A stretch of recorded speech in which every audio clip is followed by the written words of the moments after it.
as usual, get downloading the One Football app. It is free. The link is in the description for that.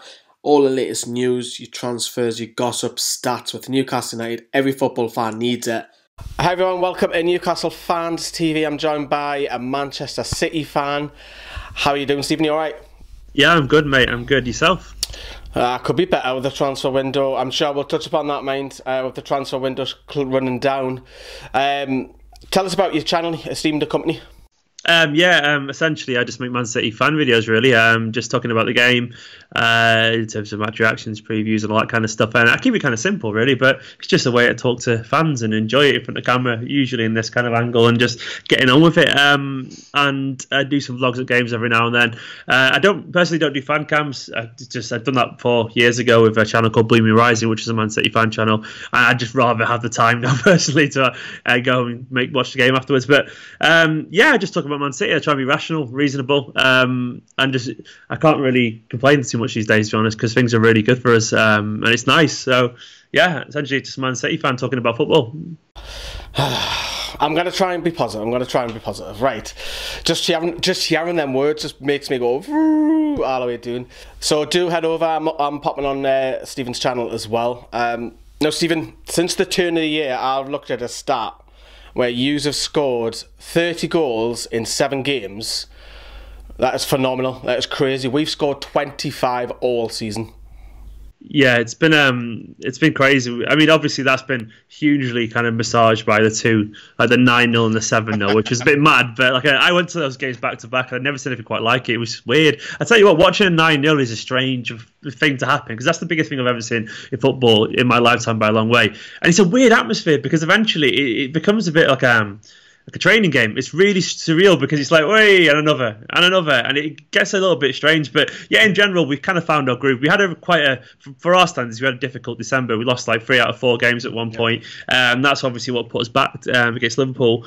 And I think Pep intentionally went for strong teams against the lower league teams like Rotherham and Burton, because I think he wanted to essentially iron out any complacency. And he said, no, you're going to play out there, you're going to go out and do a job, and you're going to score a few goals, you're going to get the rhythm back, because goals have started to slow down. We started to concede goals as well. So I think he wanted to get a few big wins and a few clean sheets on the board, just to really kind of like hammer home how we should be playing. And I think he's quite a tough taskmaster in that thing, where he doesn't want the players to get complacent. And hence why we really went for it against Rotherham and Burton, which sounds crazy on paper, but I think he was trying to make a point to the players not to really drop off. And as you said, we've been scoring goals, another 5 the other day against Burnley in the FA Cup. At the moment, we've got goals throughout the team. Everyone's scoring. Aguero, Gabriel Jesus. I know you're struggling with goals at the moment, so like for us, we could probably spare you a few, because we've got so many. I mean, it's lucky. It will slow down at some point, obviously. Towards the end of the season, it'll get more difficult, because it will do, because it'll get more pressured. But at the moment, we're in a good run of form. We've won 8 in a row, I think, and we've not conceded many recently either, so it's looking nice. You haven't conceded all year since the turn of the year. It's a crazy start. So coming into the game, look, I'm not expecting nothing. I'm expecting, how I see it is like we'll park the bus. I don't blame you, to be honest, either. We just haven't got the players. I mean, we've got. I know these wouldn't get into your 11, but we've got the likes of Dummett out, Yarmy, Keane, Shelvey. Yeah, they're good players. They're good players. For us, they are, but it's going to be difficult. I think we'll park the bus. And I think he'll win. I think I'm going 3-0. Once that first goal goes in, it's curtains. Usually, and when we go against a team that's struggling a little bit, if we score quite early on, it does tend to end up meaning game over. I mean, we didn't do that well against you at the Etihad, really. I mean, we had pretty much all the ball, but it did take a long ranger in the end from Walker to kind of get the victory. And we are kind of. We can give a goal away, and I think it was it Yedlin? I think it was Yedlin, wasn't it? And yeah, on the counter, we can concede a goal, and we're not like as solid defensive as we were at the start of the season.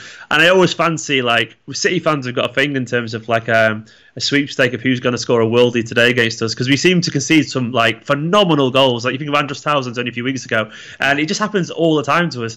So I can just see someone like Rondon just kind of scoring a 25-yard volley or something like that. I just always think we're going to concede a goal. Maybe it's because I've been a City fan all my life. I always think the worst is going to happen. Even now, I still think the worst is going to happen. It's just an incurable disease, unfortunately. But I still can see you I wouldn't be surprised if you scored. I know it sounds crazy given the fact that you're not scoring many goals at the moment, but I wouldn't be surprised. And if that happens, there could be some nerves. But if we do get that first goal, my worries will just disappear. As soon as that happens, and it usually happens around the 15 to 20 minute mark for us these days, we do tend to score relatively early. Yeah. We just tend to take control then. And with De Bruyne back in form as well, you know, he could be the difference there. Honestly, man, I know you've seen the dark days of Manchester City, so I know you're a loyal fan, so don't worry. First game was '94, so we were terrible then. Yeah, Uwe Rosler and Paul Walsh and everyone. See, my first game, was we won 2-1 against Swindon. I was 8 years old, and I remember it. It was Rocastle, rest in peace, and all that. He scored for us. A Kevin Horlock own goal before he became Man City player. Wow. But then, like about a few weeks later, we signed Beagrie, Walsh and Rosler.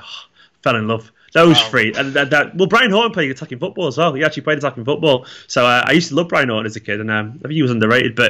But then obviously we fell off a cliff after that. That was a bad few years. It taught me humility, put it that way. You guys know nothing about that too these days as well, don't you? So it's frustrating. We've seen the dark times. We're suffering at the moment, of course.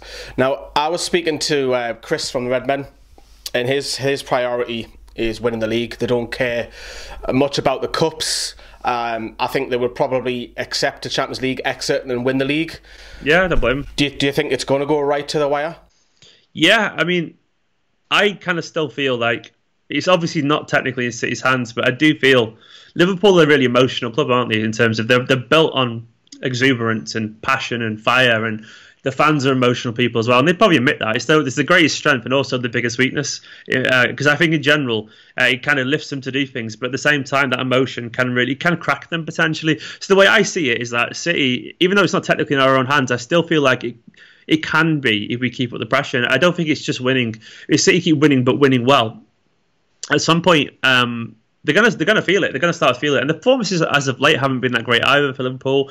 And I actually, one of those weird things I think, where if they go out Champions League, I actually think that will affect them. I actually think it'll affect their confidence a little bit if they go out to Bayern. And I think eventually after that, every game for them will become a final, and they'll know that City are breathing down their necks. And if we're still within a few points in 5 games down the line, they've got United soon. United are obviously on resurgence of form, and I can see United get something from them. For City next week is just ridiculous. We've got Arsenal, then Everton away, and then Chelsea inside 7 days.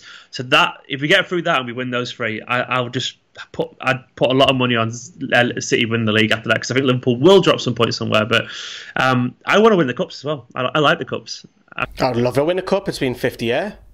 I went to Wembley last year when we won the Carabao Cup, and I had a great day. It's class. That's why I don't get Pochettino and the likes of that, where they put down cups. Like, it just doesn't get it. It doesn't get it. Like, winning a trophy is so much fun, and it does so much for the fans. And when people like Pochettino or whatever, and even to be honest, Klopp to an extent, if they put down the domestic trophies, I understand why smaller clubs do it.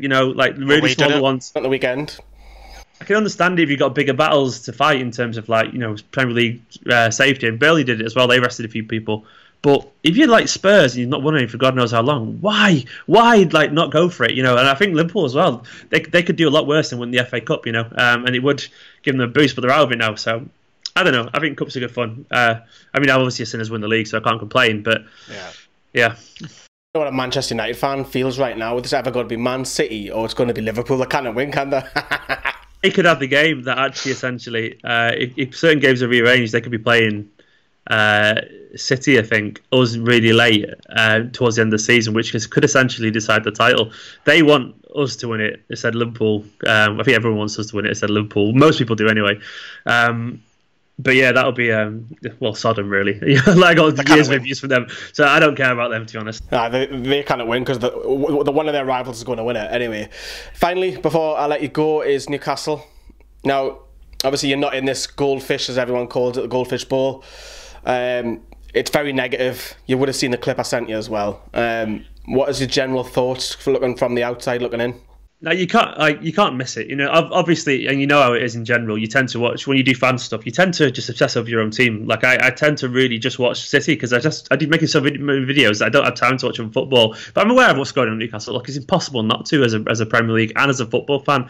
And it's a mess, isn't it? It's just genuinely a mess. And I honestly do feel, as a club, who's had his fair share of terrible owners as well. And we had some dodgy people like Shinawatra and all that. And we had Swales back in the days before my time, but he was awful as well. I understand what you're going through when you've got someone like Mike Ashley there, and then you've got someone like Ferdinand as well on BT sticking up for him, like just clowns, like absolute clown. Genuinely, the guy's thick as two planks anyway. But people like that, like to go through that, it's just.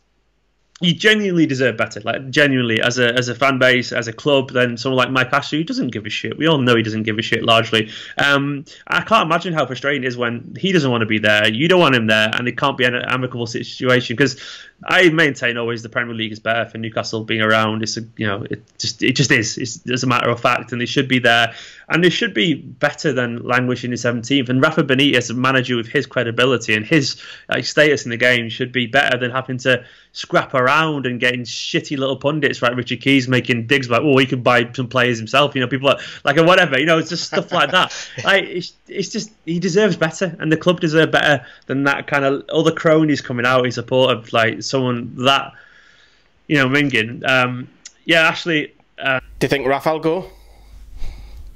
I do. I think he'll stay to the end of the season personally. Yeah, that's what I do.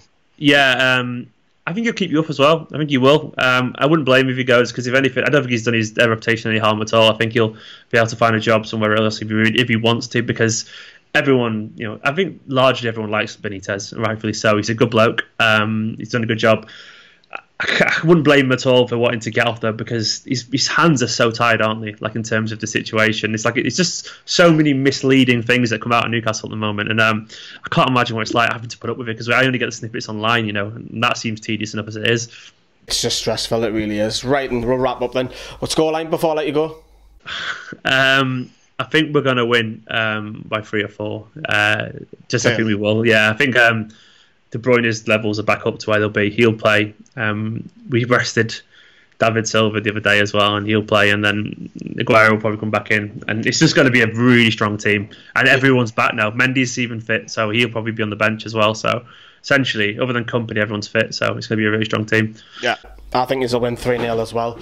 Right, Stephen, thank you very much for coming on. I'm going to pop a link in the description for your channel, Esteemed Kompany. Very good, very, very up to date, very modern as well. I like your graphics as well, so do go over there. Cheers, man. I watch you. Do pop over. Thanks for coming on, Stephen. All the best, man. Cheers, man. Thanks for having me. See you later.